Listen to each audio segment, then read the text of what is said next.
નમસ્કાર વિદ્યાર્થી મિત્રો, કેમ છો બધા? મજામાં? ચાલો આજે આપણે ધોરણ 11 સાયન્સ બાયોલોજી એમાં ચેપ્ટર નંબર 17 આજના લેક્ચરની અંદર આપણે શ્વાસોશ્વાસની ક્રિયાવિધિ વિશેનો અભ્યાસ કરવાનો છે. આપણે ગયા લેક્ચરની અંદર માનવના શ્વસન તંત્રનો અભ્યાસ પૂર્ણ કર્યો હતો, બરોબર છે, લેક્ચર નંબર 2 અને 3માં. હવે આજના લેક્ચરની અંદર આપણે શ્વાસોશ્વાસની ક્રિયાવિધિ વિશેનો અભ્યાસ કરવાનો. એની પહેલાં શ્વસનમાં અમુક તબક્કાઓની સમાવેશ થાય, તો શ્વસનના તબક્કા જોવાના છે.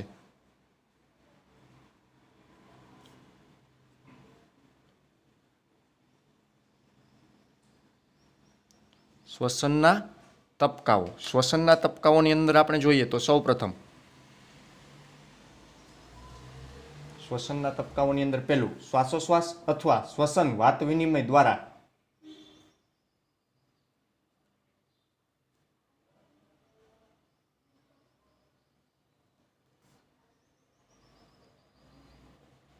શ્વાસોશ્વાસ અથવા તો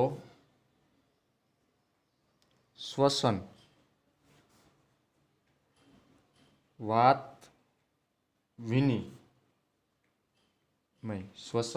વિનિમય દ્વારા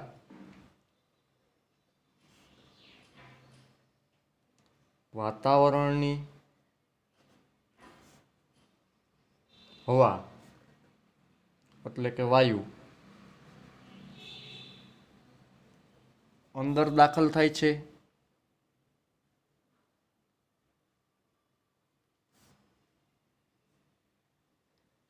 અને CO2 સભર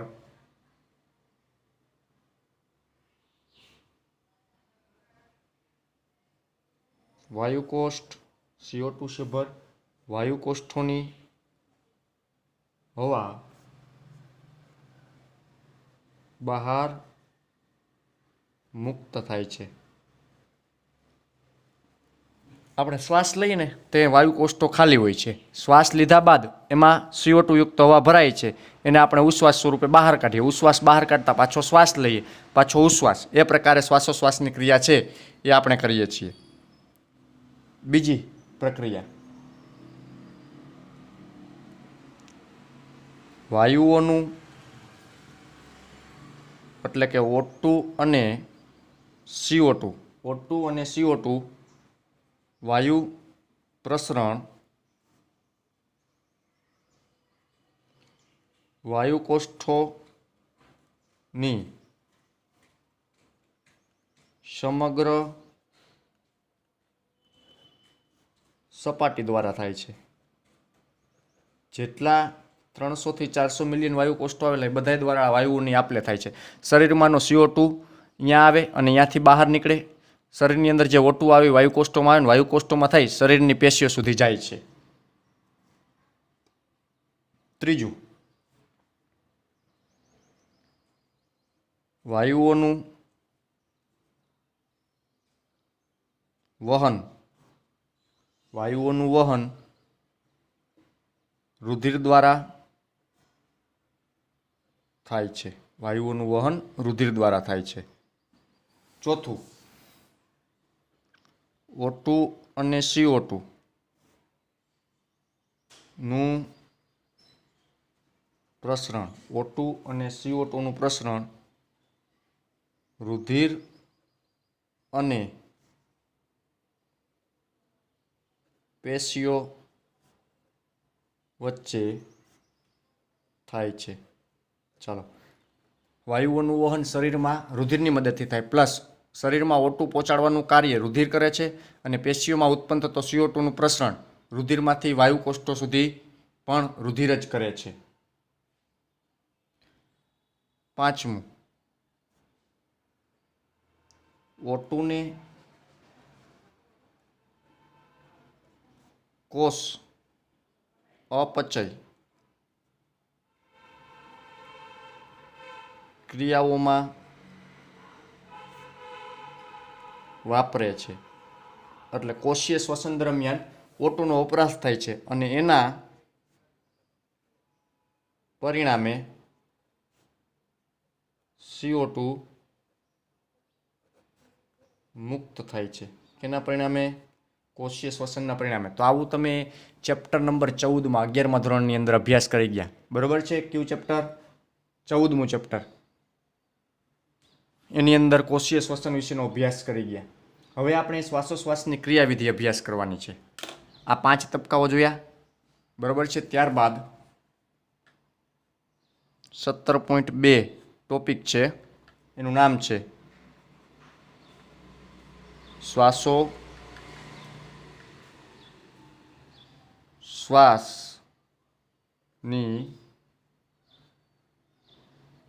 ક્રિયાવિધિ. શ્વાસોશ્વાસની ક્રિયાવિધિ, મિકેનિઝમ ઓફ બ્રીથિંગ ઇંગ્લિશમાં કહેવામાં આવે, મિકેનિઝમ ઓફ બ્રીથિંગ. શ્વાસોશ્વાસની ક્રિયાવિધિમાં 2 તબક્કાનો સમાવેશ થાય. કેટલા? 2 તબક્કાઓ સમાવિષ્ટ છે. કયા કયા 2 તબક્કા? તો કે પહેલો તબક્કો શ્વાસ. શ્વાસ કોને કહેવાશે? જે દરમિયાન વાતાવરણની હવા અંદર દાખલ થાય છે. શ્વાસ કોને કહેવાય? વાતાવરણની અંદરની જે હવા છે, જે દરમિયાન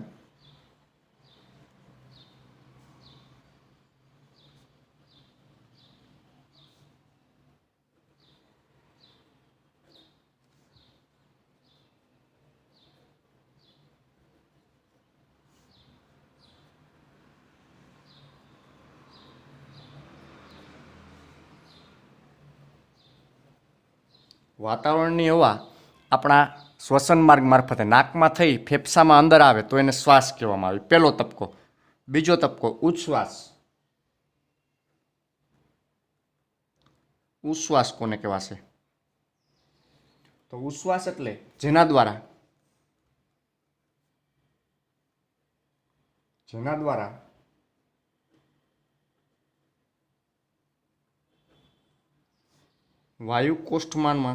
વાયુકોષ્ઠમાંની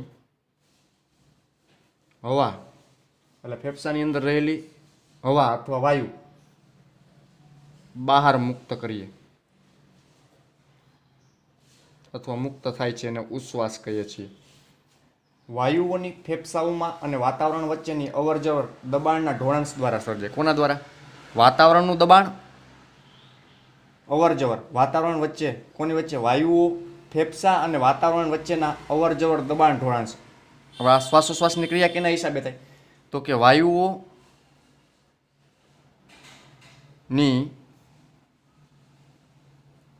ફેફસા અને વાતાવરણ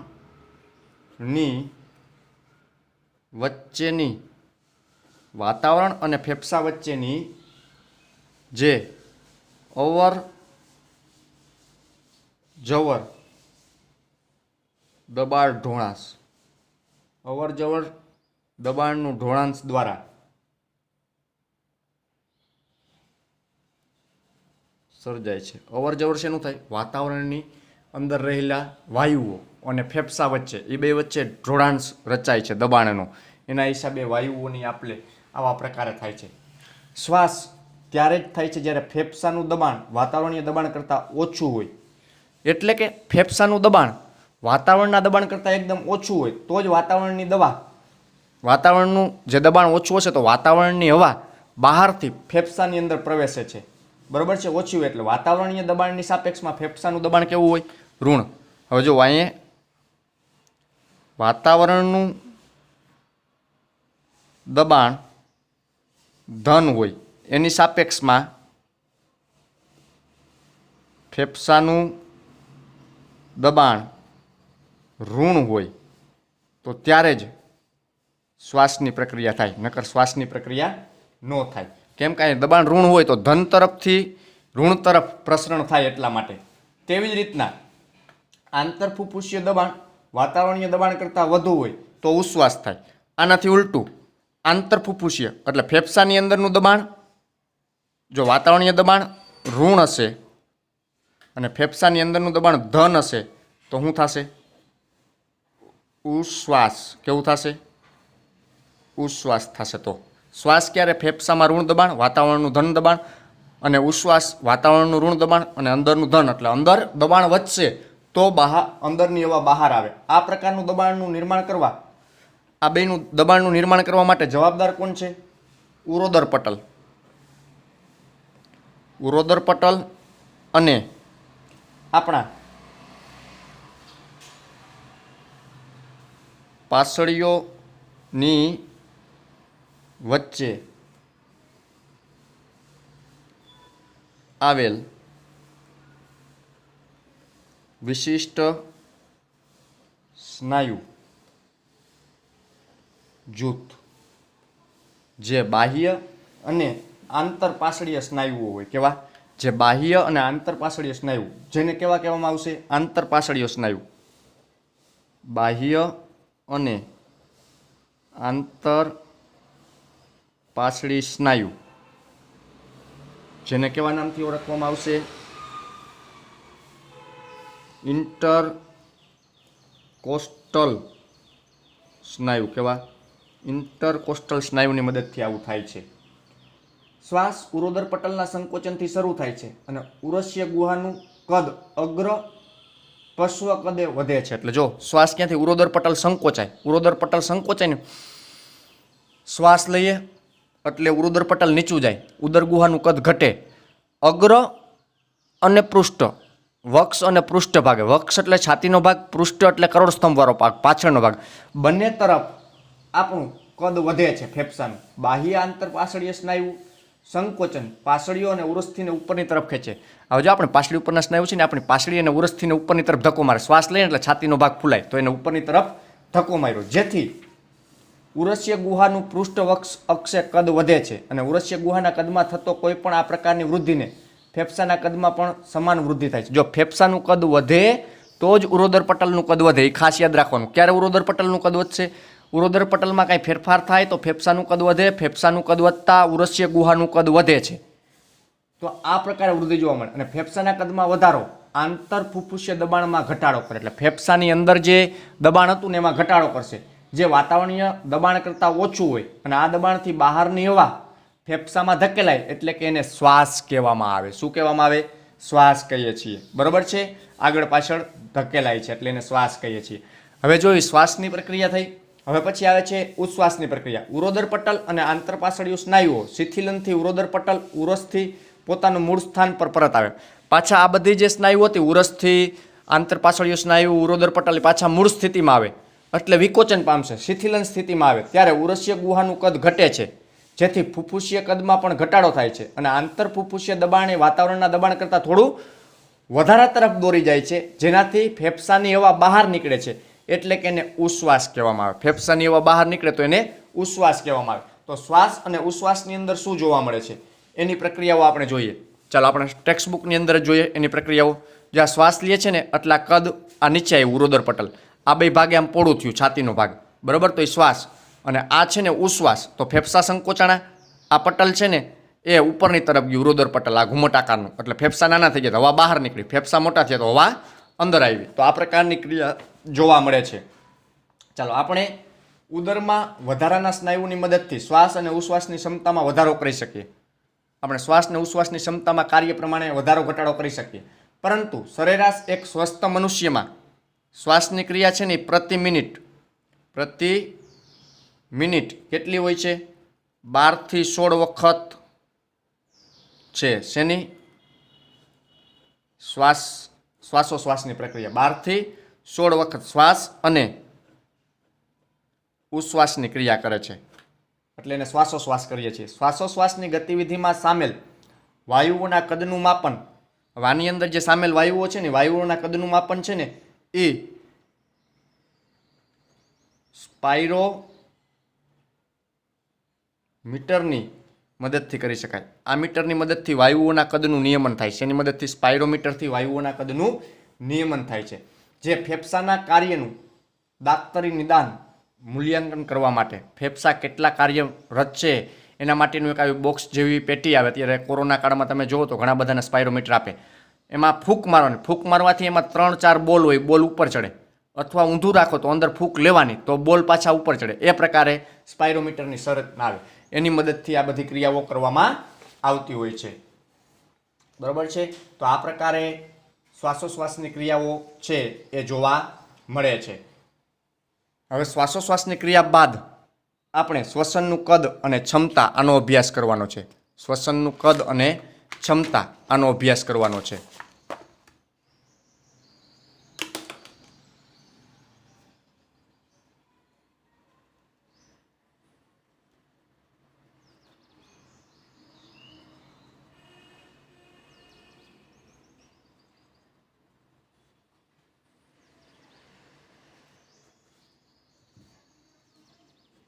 શ્વસનનું કદ અને ક્ષમતા. ચાલો શ્વસનનું કદ અને ક્ષમતાની અંદર આપણે જોઈએ તો શ્વસનનું કદ અને ક્ષમતામાં રેસ્પિરેટરી વોલ્યુમ એન્ડ કેપેસિટી આવું કંઈક કહેવામાં આવે છે. બરાબર. શ્વસનનું કદ અને ક્ષમતા કોને કહેશે? તો કે શ્વસનનું કદ અને ક્ષમતા છે એ કોઈ પણ વ્યક્તિ એ વ્યક્તિની ઉંમર, કદ, જાતિ અને શારીરિક સ્થિતિએ શ્વસન ક્ષમતા પર અસર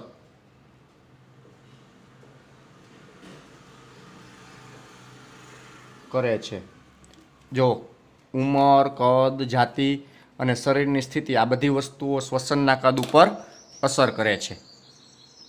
તો હવે શ્વસનનું કદનો અભ્યાસ કરીએ. એમાં પહેલું કદ આવે છે એ જુદા જુદા 9 કદોમાં વિભાજિત છે. એમાં પહેલું કદ આવે જેને ટાઇડલ વોલ્યુમ કહેવાય. કેવું? Tidal volume.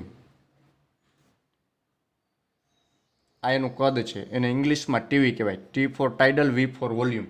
ટીવી કહેવામાં આવે. હવે આ ટીવીની સંરચનામાં શું હોય? ટાઇડલ વોલ્યુમ કોને કહેવામાં આવે?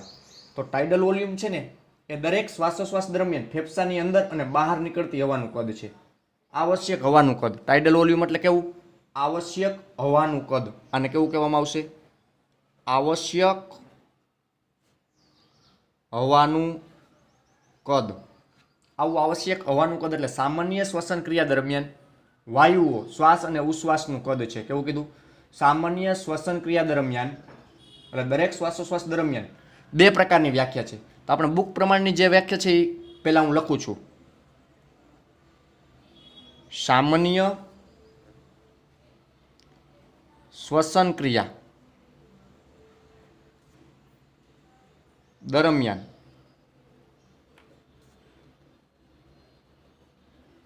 વાયુઓનું શ્વાસ અને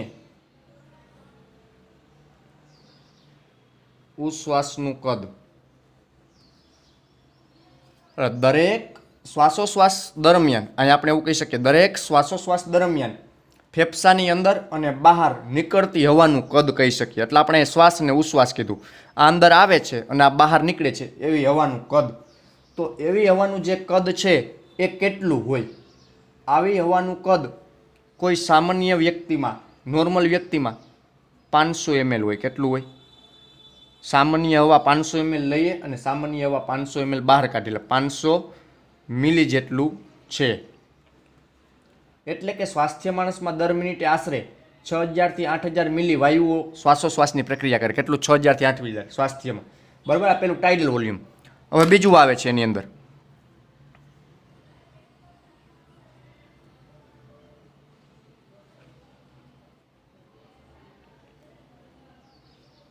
ઇન્સ્પાયરેટરી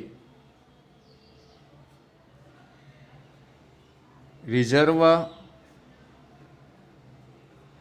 વોલ્યુમ.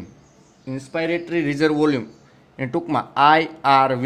જો આ બે યાદ રાખવાનું, શોર્ટ નામ અને ફૂલ નામ બે. IRV. I for inspiratory, R for reserve, V for volume. Inspiratory reserve volume આવું કહેવામાં આવે. તો આ કેવું છે? વાયુઓના વધારાનું કદ છે જે વ્યક્તિ દબાણપૂર્વક શ્વાસમાં અંદર લે છે. કેવું કીધું? ઝડપથી શ્વસન ક્રિયા વખતે આવશ્યક હવાનું કદ ઉપરાંત દબાણપૂર્વક લેવામાં આવતી હવા. એટલે આ ક્યારે વ્યક્તિ લે છે? તો કે જ્યારે આપણે સામાન્ય શ્વાસોશ્વાસ લીધું ટીવી એના સિવાય દબાણપૂર્વક વધારાની વાયુ લઈએ, દબાણપૂર્વક શ્વાસ લઈએ એટલે વાયુઓનું આ વધારાનું કદ છે જે વ્યક્તિ દબાણપૂર્વક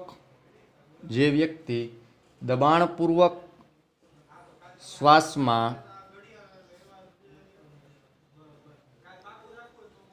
અંદર લે છે.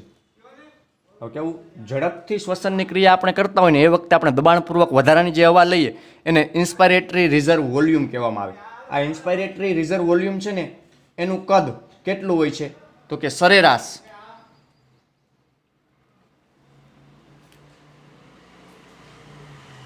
આ કદ 2500 થી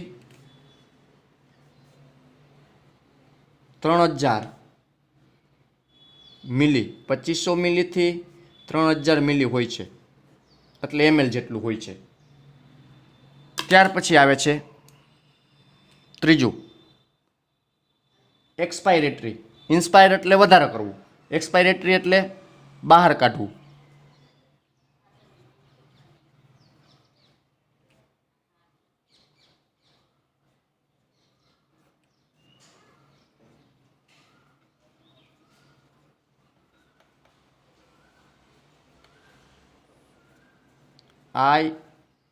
આઈઆરવી હતું, આ ERV. E for expiratory reserve volume, E for expiratory, R for reserve, V for volume. Expiratory reserve volume. વ્યક્તિ સામાન્ય ઉશ્વાસ બાદ, ક્યારે વ્યક્તિ સામાન્ય ઉશ્વાસ બાદ વાયુઓનું આ વધારાનું કદ છે જે વ્યક્તિ દબાણપૂર્વક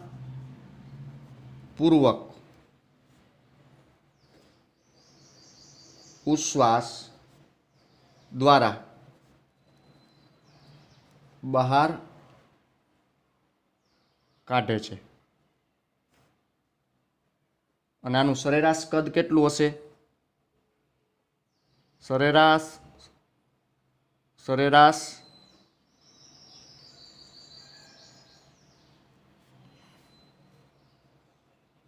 આ કદ 1000 ml થી 1100 ml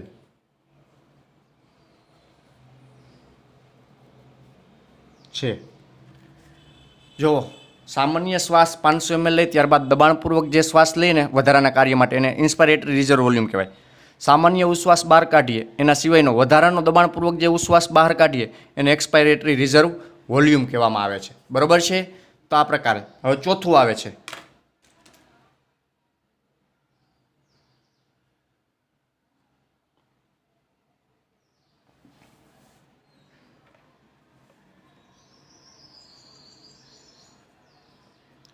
રેસિડ્યુઅલ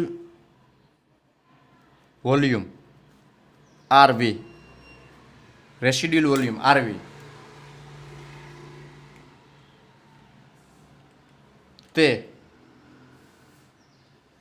દબાણપૂર્વક ના ઉશ્વાસ બાદ, દબાણપૂર્વકના ઉશ્વાસ બાદ કીધું. કેવું કીધું? આપણે જે દબાણપૂર્વક ઉશ્વાસ કાઢ્યું એના બાદ ફેફસામાં વધેલા હવાનું કદ છે. હવે દબાણપૂર્વક શું બહાર કાઢ્યું? આટલી હવા કાઢી 1000 થી 1100. તો ફેફસામાં હજી કેટલી? આપણે દબાણપૂર્વક 2500 થી 3000 લીધી, તો હજી ફેફસામાં અમુક કદ રહ્યું હશે. તો તે સરેરાશ આ કદ 1100 ml થી 1200 ml છે, એટલે ફેફસામાં આટલી હવા જમા રહીએ એને રેસિડ્યુઅલ વોલ્યુમ કહેવામાં આવે. કેવું? Residual volume. ફેફસાની અંદર એમને પડ્યું રહે છે. હવે જો આપણે આ ઉપર જે પ્રક્રિયાઓ 4 વર્ણવી, ઉપર વર્ણવેલી કેટલીક શ્વસનની કદોનો ઉમેરો વિવિધ ફૂફૂસી ક્ષમતા શોધી શકાય, જેને ઉપયોગ દાક્તરી નિદાનમાં કરવા. હવે આના વિવિધ સરવાળા કરીએ, આમાં એકાબીજાને ઉમેરીએ તો એનાથી બાકીની જે 5 પ્રક્રિયાઓ છે ને એ સરળતાથી આવડી જાય. કેવી? એના પછી જે બાકીની 5 પ્રક્રિયાઓ છે એ સરળતાથી આવડે. એટલે આ 4 તમને સરળતાથી યાદ રહેશે તો બાકીની 5 સરળતાથી યાદ રહેશે. તો આ 4 યાદ રાખવાની છે પહેલાં આપણે. ચાલો હવે આપણે 5મી પ્રક્રિયાનો અભ્યાસ કરીએ. કેટલામી? તો 5મી ક્રિયા શું છે?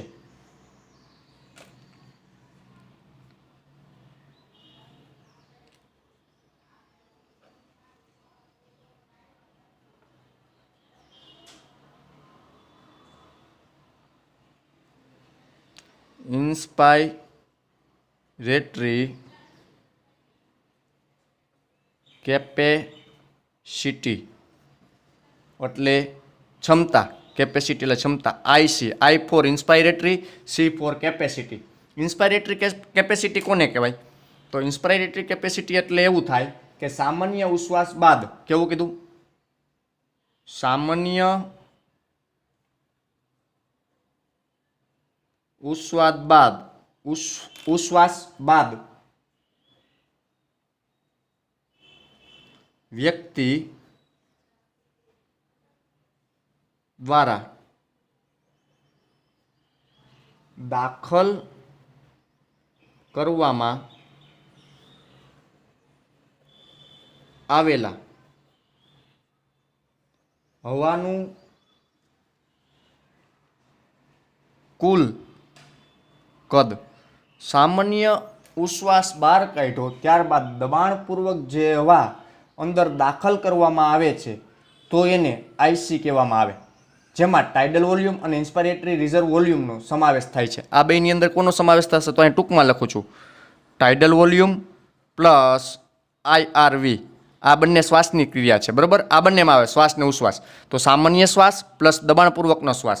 તો સામાન્ય શ્વાસ કેટલો હતો? 500. દબાણપૂર્વકનો શ્વાસ કેટલો? પ્લસ દબાણપૂર્વકનો શ્વાસ 2500 થી 3000. તો આ લોઅર અને અપર બંને લિમિટમાં જોઈન્ટ થાય તો કેટલો થશે? IC. IC is equal two 500 plus 2500, 3000 થી 500 પ્લસ 3000, 3500. તો આઈસીની કેપેસિટી ટોટલ કેટલી થશે? આઈસીની કેપેસિટી ટોટલ કેટલી થશે? બોલો.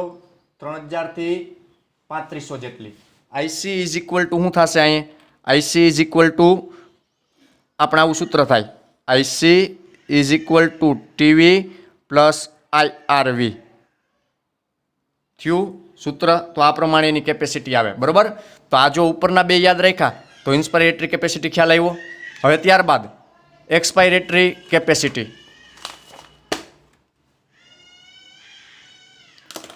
ચાલો ત્યારબાદ આવે છે છઠ્ઠું,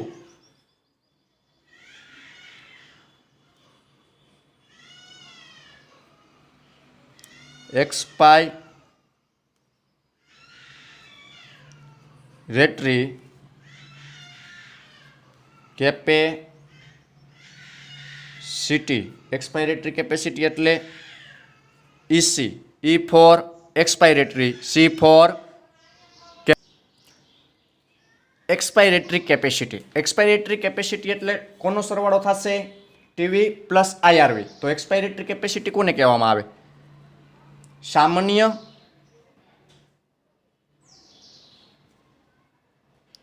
શ્વાસ બાદ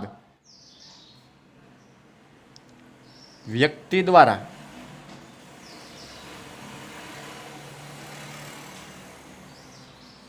નિકાલ કરવામાં આવતી હવાનું કુલ કદ, જેમાં ટાઇડલ વોલ્યુમ પ્લસ જેની અંદર કેનો ટીવી પ્લસ ઈઆરવી, ટીવી પ્લસ ઈઆરવીનો સરવાળો. એટલે અહીં શું થશે? EC is equal to TV plus ERV. TV 500 ml, ERV કેટલું થશે? ટીવી 500 ml અને ERV કેટલું આપણે લખ્યું હતું? 1000 થી 1100. 1000 થી 1100 તો ઇઝ ઇક્વલ ટુ 1500 થી 1600 ml કદ ક્યુ થશે? EC, જે આપણે ઉશ્વાસમાં બહાર કાઢીએ, કેવું દબાણપૂર્વક ઉશ્વાસમાં બહાર કાઢીએ છીએ એવું, જે દબાણપૂર્વક ઉશ્વાસમાં બહાર કાઢીએ છીએ એવું કદ. ચાલો ત્યારબાદ 7મું કદ.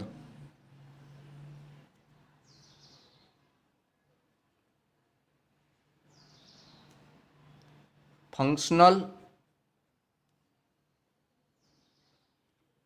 રેસિડ્યુલ. ફંક્શનલ રેસિડ્યુલ કેવું? ફંક્શનલ રેસિડ્યુલ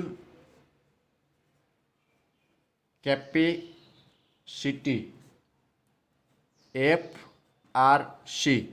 FRC એટલે F for functional, R for residual, C for capacity. FRC. તો FRC શું છે? સામાન્ય ઉશ્વાસ બાદ. કેવી? FRC એટલે સામાન્ય ઉશ્વાસ બાદ.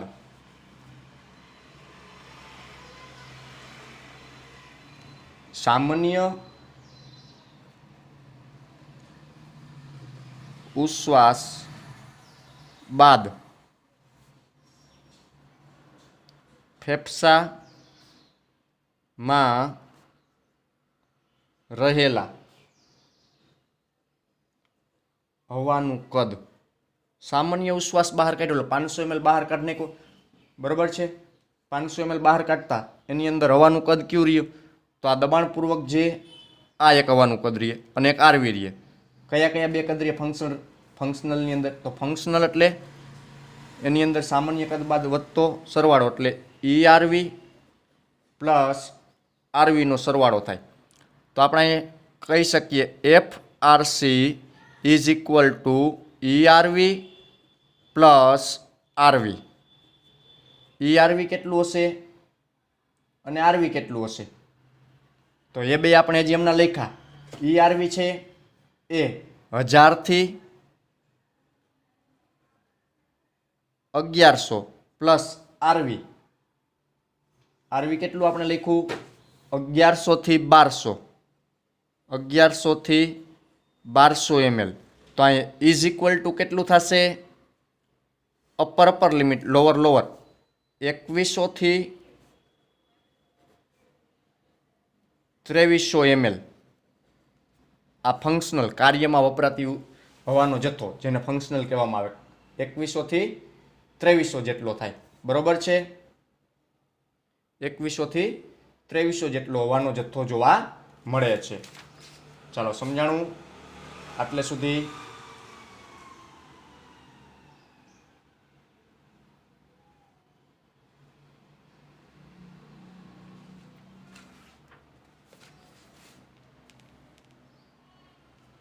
ચાલો ત્યાર પછી આવે છે 8મું.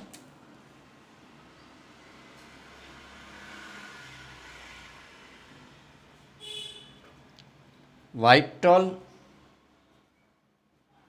કેપેસિટી એટલે એને વીસી કહેવાય. કેવું કહેવાય? વાઇટલ કેપેસિટી એટલે એને વીસી કહેવામાં આવે. તો વાઇટલ કેપેસિટી કોને કહેવામાં આવશે? વ્યક્તિ દ્વારા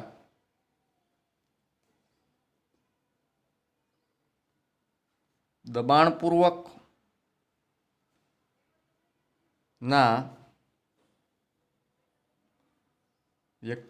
દબાણપૂર્વકના ઉશ્વાસ બાદ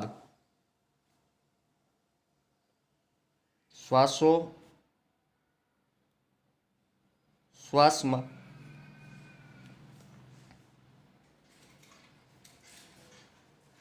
હવાનું મહત્તમ કદ છે. હવાનું મહત્તમ કદ. તો હવાનું મહત્તમ કદ હોય એટલે શું થયું? ઉશ્વાસ, દબાણપૂર્વકનો ઉશ્વાસ બહાર કાઢ્યો તો દબાણપૂર્વકનો ઉશ્વાસ એટલે ERV બહાર કાઢ્યો. તો ફેફસામાં ત્યારબાદ શ્વાસ લેવામાં આવે તો RV જમા રહીએ, IRV જમા રહીએ અને TV જમા રહીએ. તો VC ઇઝ ઇક્વલ ટુ શું થશે? VC ઇઝ ઇક્વલ ટુ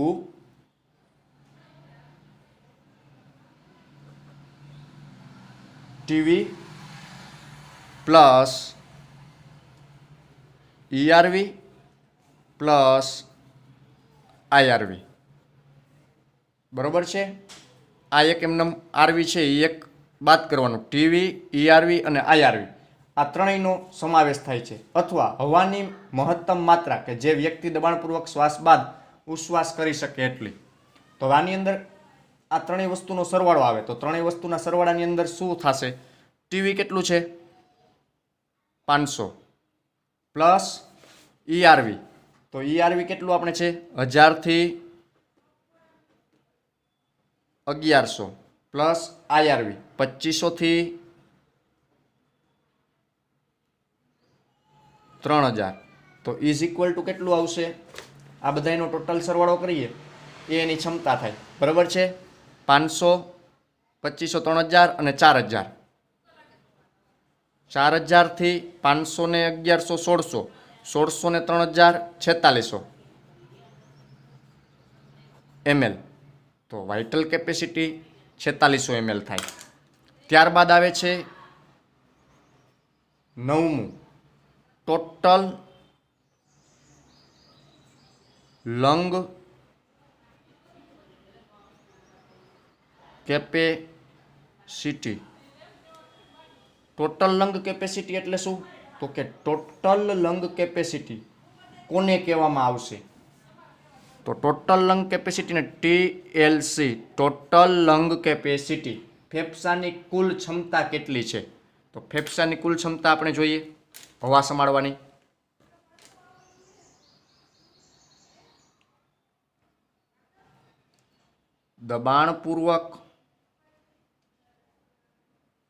દબાણપૂર્વકના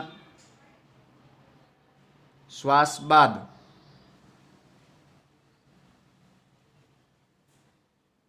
ફેફસામાં સમાવિષ્ટ, દબાણપૂર્વકના શ્વાસ બાદ ફેફસામાં સમાવિષ્ટ હવાનું કુલ કદ. જો જોરથી શ્વાસ લઈ લે એ હવાનું કુલ કદ. જેમાં કોનો સરવાળો થાય છે?